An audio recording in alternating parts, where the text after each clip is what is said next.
fost impresionați de montaj. Mi-a plăcut foarte mult, nu mai văzusem până la acel moment așa ceva. Totul era realizat ca și cum te uitai la un film. Atunci era foarte aglomerat în biserică și la un moment dat eu mă pierdusem acolo în mulțime.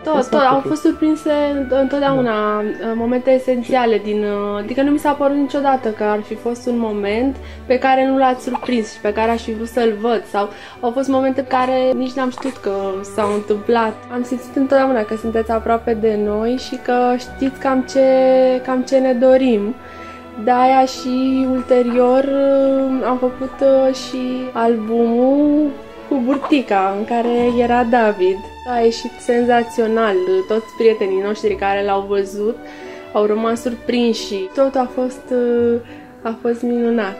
Simțeam așa că s-a creat o legătură foarte, foarte puternică în momentul ăla între noi, fapt care cred că s-a și văzut în poze. Întotdeauna ideile noastre s-au combinat cu ale dumneavoastră, ne-ați dat întotdeauna idei foarte bune.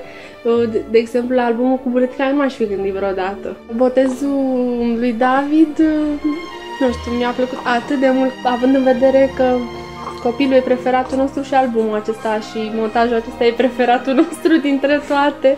Abia aștept să vadă pozele și montajul atunci când va fi mare. Sper să zică, da, uite, mami și tati au făcut ceva senzațional pentru mine, pentru că noi ca și copii nu avem amintiri, avem câteva poze, toate sunt alb-negru. Sperăm ca în viitor, nu știu, să avem o colaborare și mai strânsă, poate și pentru că ne dorim să mai avem copii, dar și pentru albume de familie, făceam foarte mult în natură, să facem ceva special.